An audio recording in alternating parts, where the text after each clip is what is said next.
Well, hello and good evening, everybody. Welcome back here to Racebot TV, and welcome back to the Radical Esports Cup. This is round number 3 of this season, coming to you today from Motorsports Arena, Oschersleben. My name is Ron Mullins. Alongside me in the commentary booth is Jeremy Scott. Ramiro Augustine Cisneros is our producer for tonight's broadcast. Well, Jeremy, for the first time from my collection that the Radical SR10s have raced here at Oschersleben, we come to this track with a lot of questions in these drivers' minds. Nobody really knows how this race is going to be here for this 2100 GMT broadcasted race, but I have a feeling that one word that will pop into these drivers' heads and our heads more often than not is going to be intriguing. It really will be, Ron, because you take a look at, some of the long straights and the tight corners. And what's interesting is the guy who designed that first corner won't be out back and beaten because we've opened up that corner. We don't have the tight left-hander, the famous one, which has bent many a car in several years. So it's going to be interesting to see how these SR10s handle around here with their might and their nimbleness. Yeah, these cars are absolutely fantastic, and this is just one more race from this absolutely amazing schedule that we've got here for Season 3 of the Radical Esports Cup. Of course, we've had the 2 races thus far at the Red Bull Ring at Watkins Glen. We head to Oschersleben here tonight. Spa going to be the next round of the championship in just 1 week's time. That is always a barn burner of a race in these SR10s, so I'm expecting nothing too far away from that in 1 week's time. Thruxton, another track that I've never seen before here in the Esports Cup. That'll be a pretty intriguing race for week number 5. The Nürburgring, that was the season opening race for last season. Expect the same sort of great racing action there to round off the first half of the season. To kick off the second half, we head to Zolder. Suzuka will follow, followed by Fuji after that. Sebring, which I always enjoy here in these SR10s. Interlagos, which put on some barn burners of races last season. And the Hockenheim Ring to round off this 12-week, multi-month-long schedule that will run all the way through to the end of the summer. And despite the fact we've only got 2 races on the boards, let's take a look at those championship standings because it's already starting to get intense. Rafa Blanco, your reigning champion here in the Radical Esports Cup, is your current championship leader, sat back on his rightful throne. Havard Gullikson, meanwhile, after that bitter loss last season in that official series championship, he's looking to rebound right behind Rafa Blanco. Those two lock steady in a very close fight. However, they are not alone, as you've got David Jordan slotted in 3rd, Peter Vanni in P4. Sally Reinen is currently classed in 5th. James Berry looking to return to form, the 4-time champion from the past in the Radical Esports Cup, currently slotted in 6th. Paki Caruso in 7th. Marcos Rocha in P8. Leon Hernandez in 9th. And Anthony Curran round out your top 10 in the standings heading into this 3rd round of these 2100 GMT broadcasted races here on Racebot TV and the iRacing Esports Network. And to all of you tuning into this broadcast here, I hope you enjoy tonight's show. But before we start talking about the race, let's talk about this qualifying session which we're in the midst of right now. 8 minutes long. These drivers have 2 laps to get the job done, and let's see what sort of job they can do. Yeah, I mean, practice is pretty interesting in and of itself. Of course, we're watching so many interesting storylines. A lot of drivers here running Oschersleben for their first time in an official capacity. So I'm keen to see how this qualifying session, because normally it's like, okay, qualifying, we can set it up. Ron, I don't know if we can say that today. Yeah, this qualifying session, I'm not really sure what the good strategy is to tackle this, if I am being completely honest. This is a track that is, I wouldn't say it sticks out. It's a standout, so to speak. It's a track that it's not really one that meshes too well compared to some of the others in these SR10s. You think of tracks that these SR10s usually run on. You think of tracks like Watkins Glen 1 week ago. You got a lot of straightaways. You got a lot of flat-out blasts. You've got those long sweeping curves and those slow bends. Here, on the other hand, you got those medium to slow speed corners, which can be fun, but can also be a bit of a nuisance for some of these racers. So let's see who will be able to tackle that challenge better than everybody else. But here in this qualifying session, of course, the main goal is to try and grab the provisional pole, and it's looking very good for Ryan Oda, as he's going to be starting this race from the pole position, with the qualifying session coming to a conclusion here in a couple of moments' time. We'll get that starting grid loaded up for you in just a few moments' time. Crack our knuckles and get ready for another fantastic Radical race. It's Ryan Odo starting from the pole. Rafa Blanco, reigning champion in P2. James Barry in the number 2 car will start right behind in third. Heinz Braun will join him on that second row. It'll be Barry's teammate of Dennis Garriacopola starting in 5th, alongside David Alexis Jordan in 6th. In P7, it will be Brandon Nagelvort. In P number 8, it will be Packy Caruso. P9 will see Kim Andre Bjorklund with Oleg Gullikson rounding out your top 10. As you take a look at 11th, it's Nope Just, followed by Lars Eric Friedland. That'll make up row number 6, row 7. Johnny Kolas and Kenji Murta in the 7th row. Row 8, Menno de Graaf and Jared Dunkovic rounding out your 16-car field. One notable exception, and we must say this real quick. Actually, rounds get to the start. I will say we aren't exactly there yet at the start. These do come up a little bit quick on us, so quickly, if you can raise that point that you were going to mention. I was going to say, Andre Castro not here this week. He's running next NASCAR Xfinity tomorrow at Chicago.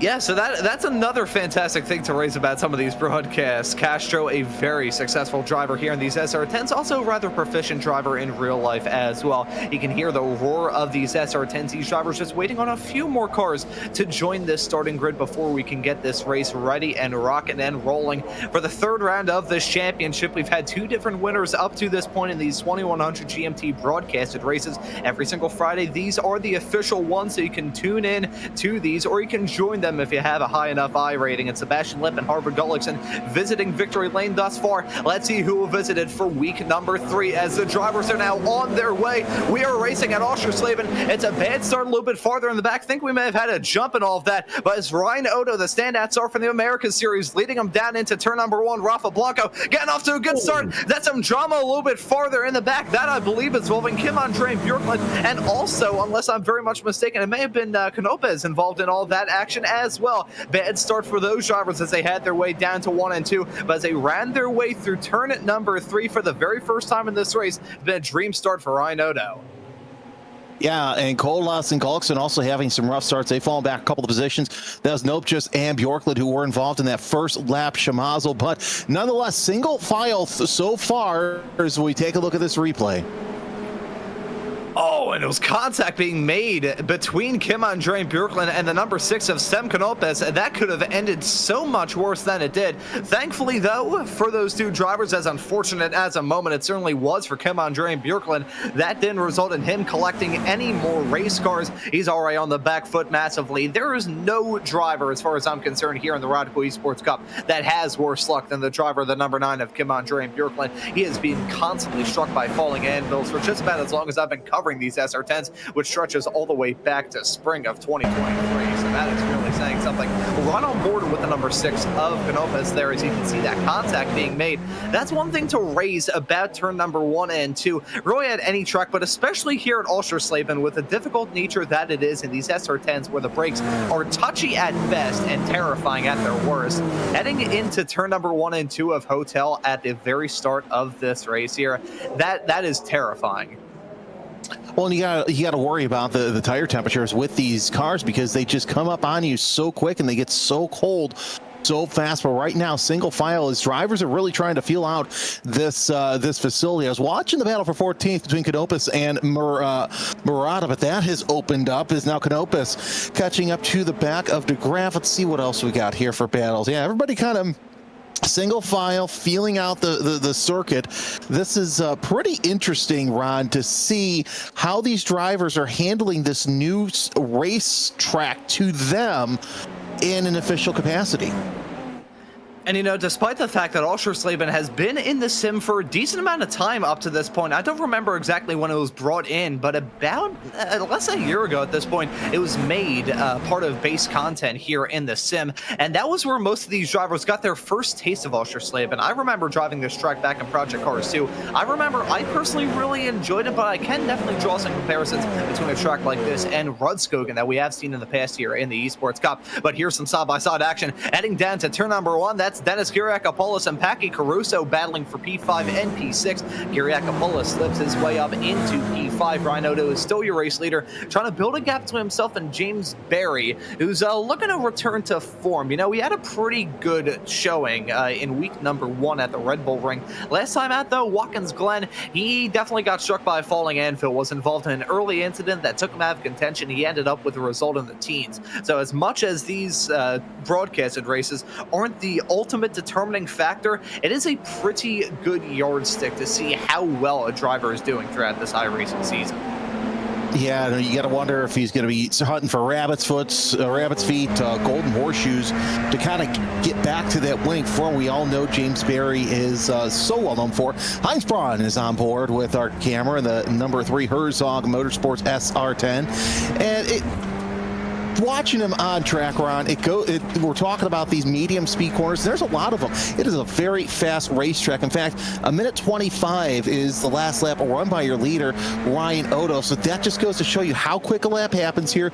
You've got now less than 16 chances, actually call it 14 because I was never taught math in broadcast school, to make something happen. Yeah, no, don't worry. Neither was I. We all have our moments. I just tend to have mine every single time I'm on the air. We'll say, though, the battle up at the front it's not cool at all. Ryan Odo, James Berry, and Rafa Blanco, they are still keeping that battle intense at the front of the field. But I will say, I think the main battle to keep our eyes on is the one we've got our eyes on right now. James Berry and Rafael Blanco, both very successful racers here in the SR10s. Blanco, who's got the number 1 on his car for a good reason, the reigning champion here. Very good driver. He's been a venerated driver in this series as well. And I mentioned James Berry a little bit earlier on in this broadcast, a 4-time Radical champion in the past here in the Esports Cup. Won it in Season 4 of 2023, and then won for 3 straight from Season 2 of 2024, all the way, Season 2 of 2024, all the way up to Season 4 of 2024.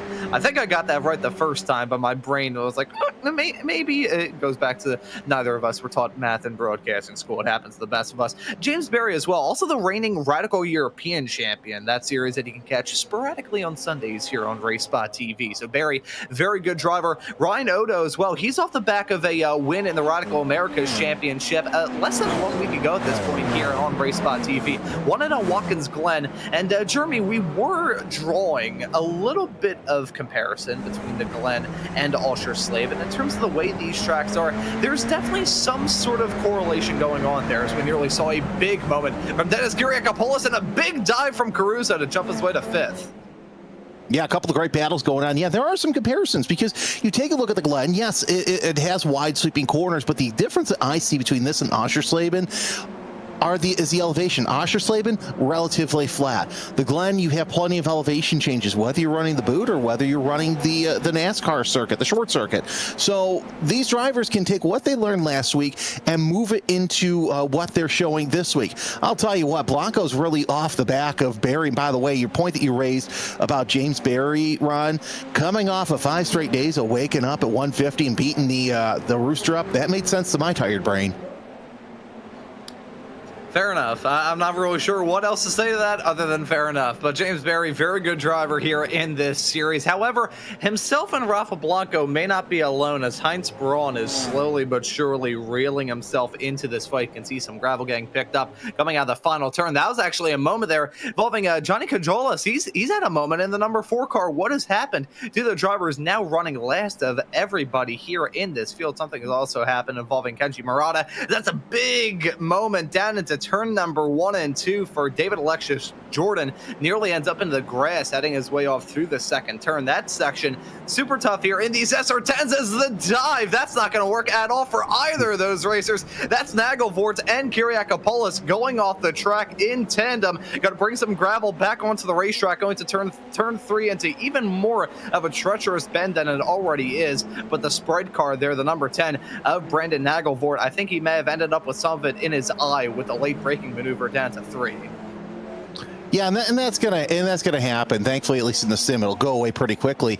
But we see Nope just really catching up to the back of Friedland, and it's gonna be interesting to see what he does as he pops to the outside, actually inside, going into the corner. They're side by side into this right-hander, and Friedland's gonna lose that spot. He might lose one more to Nagelvort as he's just off the back foot there off that corner. Yeah, they're about to head their way down into turn number 14 of Zeppelin Curve. You know, I usually like to mention how turn number 14 is a challenge, and you can see the contact being made.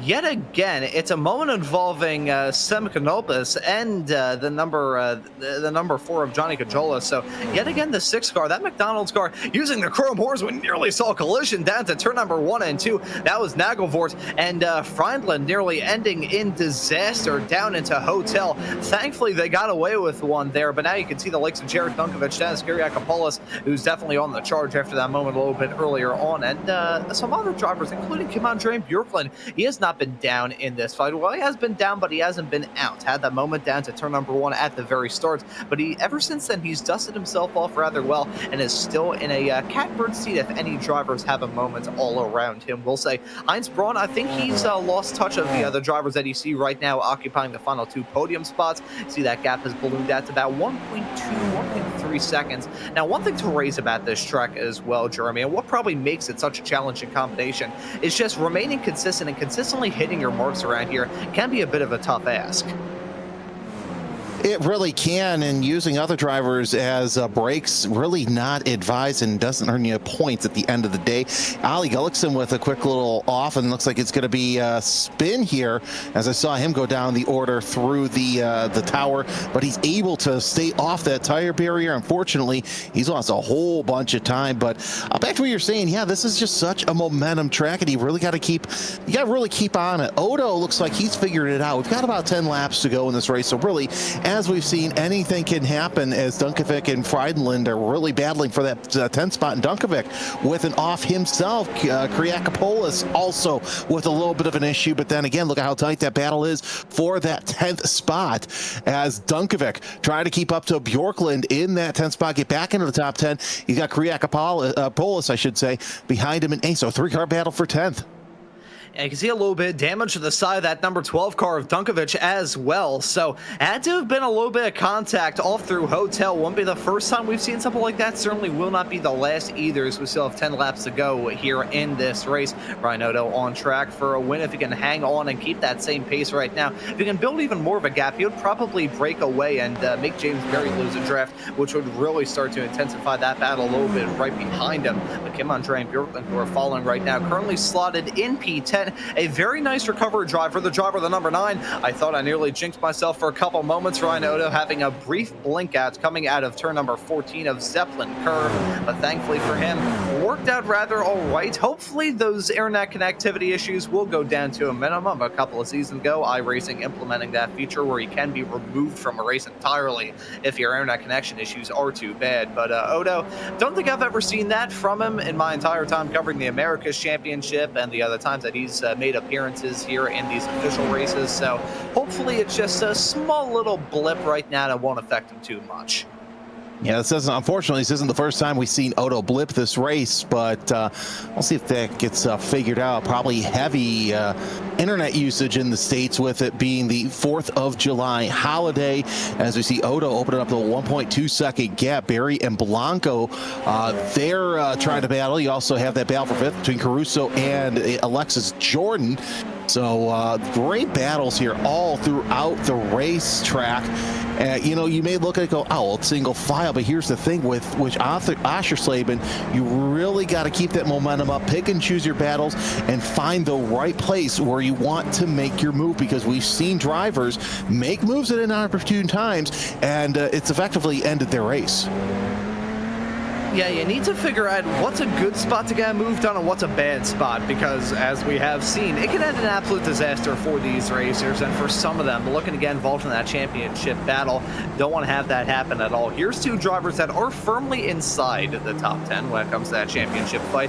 It's Packy Caruso and the number 5 who are riding on board with. Looking back at the number 7 of David Alexis Jordan. David Alexis Jordan, a driver I have seen many moves here in these Radical Esports Cup event. This is the first time I've seen him in a little while from my memory, which, it is my memory. That could certainly be failing me. But first time I've seen him from my recollection in quite some time. A very good driver here in these SR10s, and that definitely explains part of the reason why he's as close to that lead in the overall official standings championship as he is.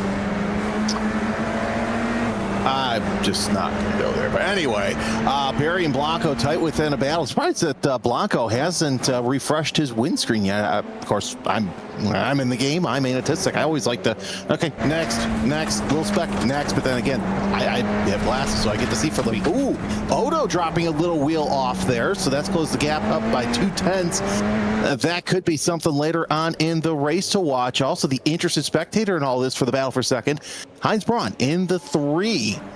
So plenty of time for something that happens. We're working lap number 11 of this 18-lap feature here around Oschersleben. Barry and Blanco tighten this battle for second place. They haven't made much of a move yet, but Blanco's one of those drivers that likes to calculate his moves. I'll tell you what, though, the biggest loser over the past couple of laps has got to be Freidenland. He's already lost 2 spots to Bjorklund and Dunkovic, so Freidenland sitting outside the top 10. We'll have to see if anybody will be able to break their way back up into the top 10 after some moments a little bit earlier on. Of course, that car of Dunkovic has a little bit of damage, which would hurt him at most tracks. However, here at Oschersleben, I feel like the straight line advantage isn't so important around here. So I think Dunkovic, as long as he can play it strong through the corners, I think he'll still have a good shot at finishing this race firmly inside the top 10. I say firmly, just barely inside the top 10. But Dunkovic, we'll have to keep an eye to see how that battle really shakes up. At the front of the field, though, James Barry, he has thrown everything, including the kitchen sink at, but I think Ryan Odo just has that slight pace advantage over the driver, the number 2 of Barry, holding on to the race lead still. It's about 1.3, 1.4 seconds now, the gap between himself and Barry. Looking like the real intense battle is going to be the one between Barry and Blanco for P2 and P3. Some very good drivers here in this series. As we see a driver dipping some wheels off into the dirt, heading off the final 2 turns, just barely in the back of that camera shot before we swapped it over.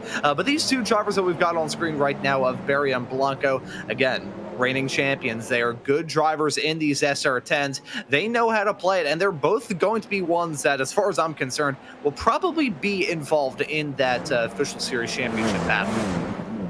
Well, if there's any track you want to have damage at that won't affect your race, it's here, because there's 1, maybe 2 corners that you really need it, because most of these corners, Ron, as we've seen, they're very quick corners. We see Barry and Blanco making their way through the shortcuts there as back on board with our defending series champion, Rafael Blanco.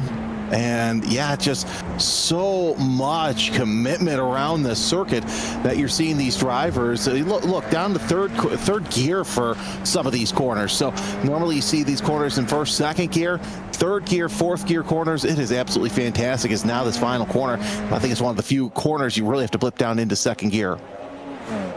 And Zeppelin Curve, I have always considered to be one of the toughest tasks around this track in terms of driving it.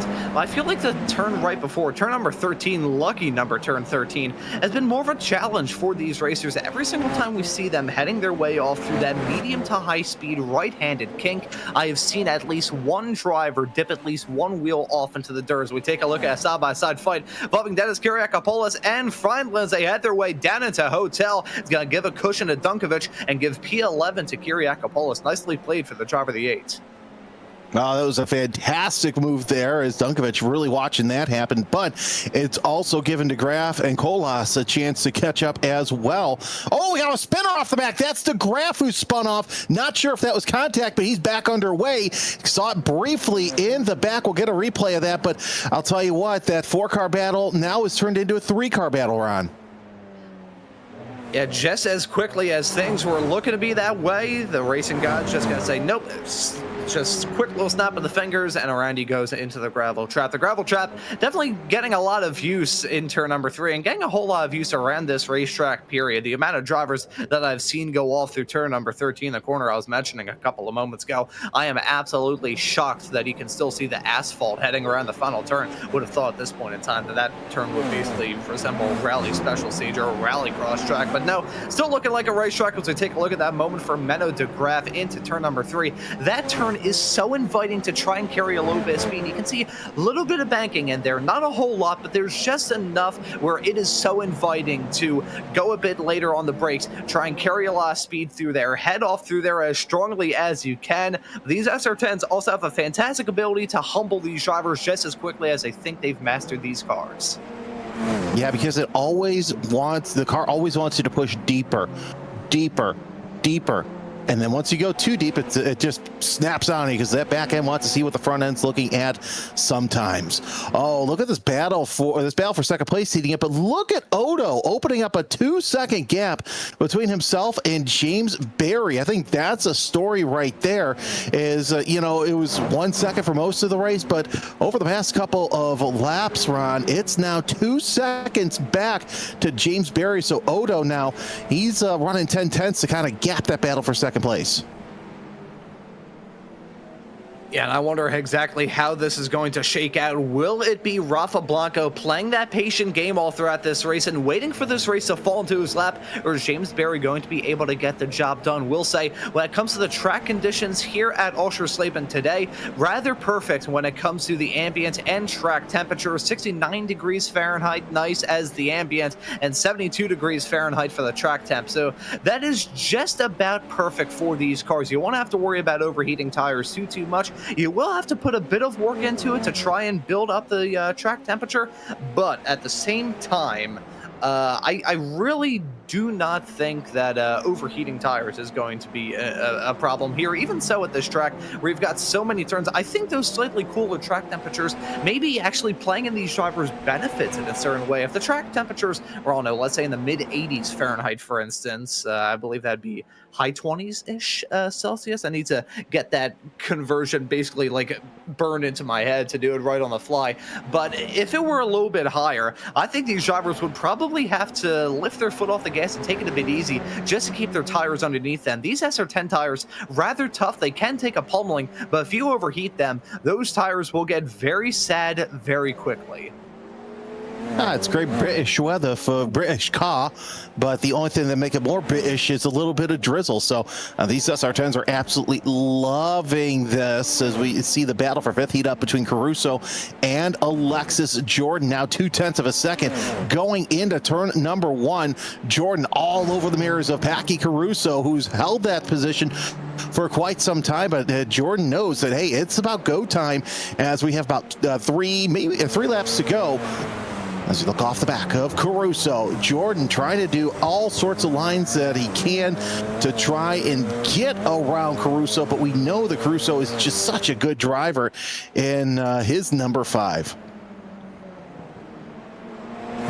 And let's see how the driver of the number 5 will try and survive the end of this race. He's got a good battle between himself and David Alexis Jordan. Not sure if anyone else will get involved in that battle. So the P7 runner of Sem Canopus is a little bit farther back, has a 3-second gap to try and usurp, which frankly with only about 2.5 laps left to go, that is rather insurmountable. That car, the number 6, despite getting involved in some incidents throughout this race, a very nice looking McDonald's paint scheme on there as well. You know, interestingly enough, Jeremy, we were talking right before the start of this broadcast about Sebastian Bourdais and some of his old McDonald's liveries back when he was still running a champ car. Nice to see one end up on the racetrack during this race, but we got a battle going on right now. Caruso ran a little bit wide through turn number 13, and the fight's off himself and David Alexis Jordan. Caruso taking that inside. Jordan on the other hand, to try and sweep it around the outside to turn number 1. Not close enough to get that move done. With moves into hotel, you have got to have a whole head of speed to really make it work. Yeah, you really do, as Alexis Jordan falls back just a little bit. and thought that he could have brought the battle to Caruso, but not able to make anything happen. Still plenty of time left, about 2 laps to go. We'll see the 1 to go signal here as the cars come around the circuit once again, but Alexis Jordan going to try once again to try to catch up to Caruso. Oh, washes up just a little bit, so he's going to lose all that momentum, which is so precious around here, but still a little bit of time left for Alexis Jordan to make that move to enter into the top 5. Yeah, let's see how this battle will shake out between now and the checkered flag. We'll note as well the James Berry and Rafa Blanco battle is looking to peak at the right time. It's now about 3/10, nearly 2/10 of a second between those racers as they head their way down into Zeppelin Curve, turn number 14. For the second to last time in this race, a white flag will be in the air for Rafa Blanco as a game of snake will go on between James Berry and Rafa Blanco. Let's see who will be able to get this move done as they head their way down into Hotel. Not going to be close enough. Will Blanco, he's going to have to remain in P3, but he's wheeling it down the inside, heading around turn number 2. It'll be a drag race down to 3. Blanco gonna try and get a little bit of drafting yet again from the back of the number 2 car of James Berry. Let's see how it'll work around the outside. Doesn't really work through 3, even with that banking. That's a tough ask to make that move work. So Blanco gonna have to concede that spot at least for now, but they will be heading their way onto the backstretch here in a couple of moments time and down into that final chicane where we may see Rafa Blanco go for the dive. But at the same time, he is your championship points leader, so early doors here in this season 3 of 2025, but you want to imagine that the reigning champion and your current championship leader may try and take it a little bit easy. Berry getting a decent run out of the turn, but isn't enough. Rafa Blanco, you can see him pursuing that slipstream, still in the tail, but not able to get that move done. Down through the final 2 corners now in a couple of moments time. Ryan Odo on track for victory. It'll be his first win here in these 2100 GMT broadcasted races from this season. Looks like Berry and Blanco will remain line astern, but Ryan Odo in the number 11 car going to cross that start-finish line to win this race here at Oschersleben. James Berry will end up in a very close P2. It was 0.133 of a second at the line between himself and Rafa Blanco. Heinz Braun is going to round out your top 4, but Ryan Odo putting on a masterclass of a drive, 2.3 seconds, nearly 2.4 at the end of this race. Incredible stuff from the young American. What I think is interesting too about this race is Odo, he had the lead, tried to shorten it, and then extended it not once but twice. So gave Berry and Blanco a little bit of hope, but I tell you what, this was all Odo all the time. That battle for 5th we were watching, Caruso and Jordan, that was fantastic. So Oschersleben, really it delivered.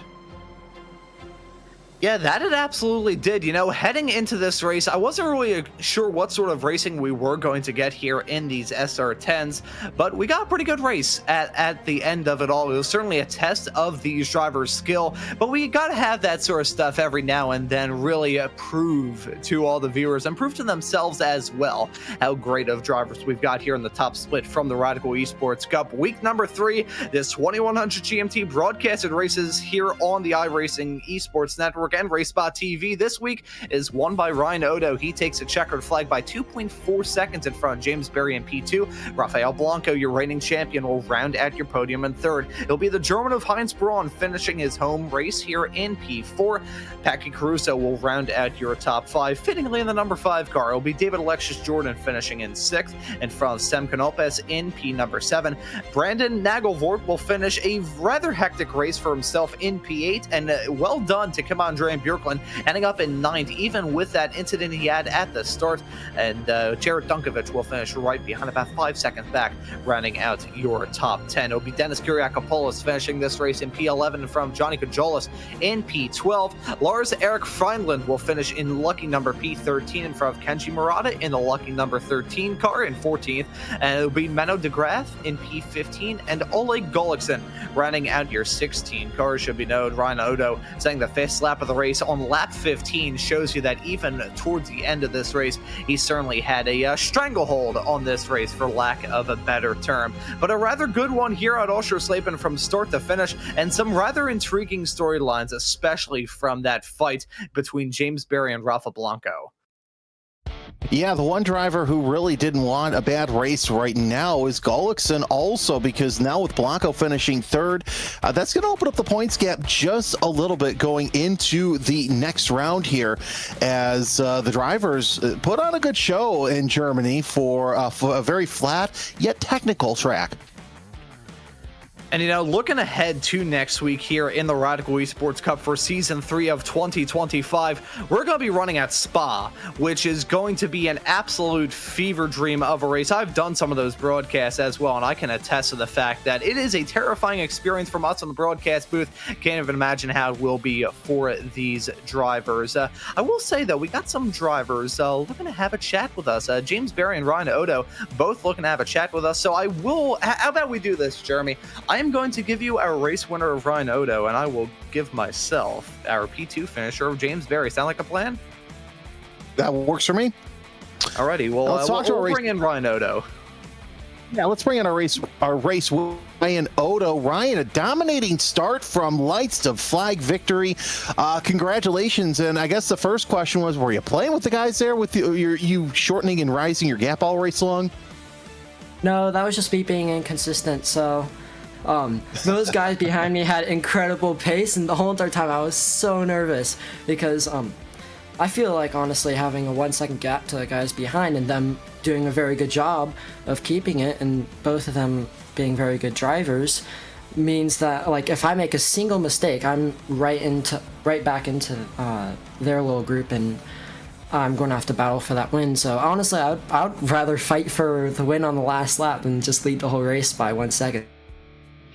Well, that's one thing we were talking about too. With this, one of the most stressful races of my life.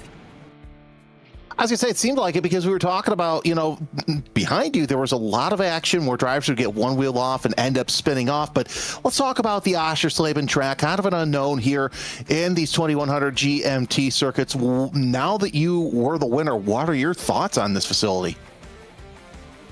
I've raced here once before on a GT4. That probably helps on my pace, but it's honestly quite a fun track to drive, especially in these radicals. When I was first driving it around in radicals, I'm like, oh, I hate this track.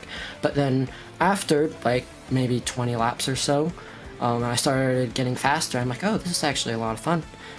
Yeah. It was definitely a good track. I would like to see it in future schedules. Well, nonetheless, a fantastic win for you. And, might as well say dominating because you led up there and you're able to hold that lead. Congratulations. Anyone you want to thank? Yeah, thank you for that. I would like to thank all the drivers for putting up a great race and keeping me on my toes the whole race. I'd like to thank the Radical community for putting this race on. And I'd like to thank my family for allowing me to do this race on such a special date. Yeah, special date and a special way to win your first global radical race. Congratulations. Thank you. Ryan Odo, your winner. It's interesting to say that he was a little nervous to keep two very fast drivers behind him. Yeah, Ryan Odo is a driver that I've gotten the opportunity to see evolve over the past couple of years. I mentioned during this broadcast that I've gotten the opportunity to cover him now for a season and a half over on the Radical Americas Championship. Saw him in title contention last season. I've seen the performances he's put in up to this point here in in the 2025 season for the Americas Championship. I've also seen him run in these races throughout all of that as well, and I've seen the mindset of that driver definitely shift. So really nice to see what Ryan Odo will be able to do as a racer as the years go on. I will say I definitely called my shot a little bit early, as I think James Berry left the interview waiting area, so I'll have to send a strongly worded letter to him after this broadcast is said and done. Come on, James, you chicken. Alrighty, well, Jeremy, you don't need to be a chicken. You really have to be anything but a chicken at Spa in 1 week's time, because man, I'm not sure if you've gone to see a Radical SR10 race at Spa, but have you ever seen a video of a bunch of shoppers looking for half-price flat-screen TVs running into a Walmart on Black Friday? Because it's sort of the same thing.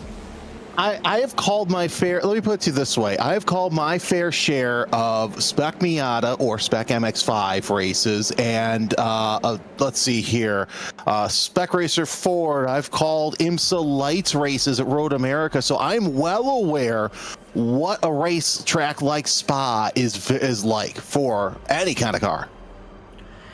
Yeah, so that Spa race in 1 week's time is certainly going to be a draft fest. So all of you tuning into this broadcast on RaceSpot TV and the iRacing Esports Network, stay tuned in 1 week's time when the 2100 GMT Radical Esports Cup top split action returns at Spa. That is going to be an absolutely fantastic race. And to all of you tuning into this broadcast, if you have enjoyed the racing action, happy to hit that subscribe button and the notification bell so you don't miss out on any of the racing action. But as for this broadcast for week number 3 of the Radical Esports Cup for season 3 of 2025, that will do it. So for myself, Ron Mullins, Jeremy Scott joining me in the commentary booth, and Ramiro Augustine Cisneros doing a wonderful job working the cameras and the graphics in the virtual production hauler, I say thank you also very much for watching this broadcast here on RaceSpot TV tonight. Happy 4th of July, and we hope to see you all for that Spa race in just 1 week's time. Take care, everybody. We'll see you next week. Good night.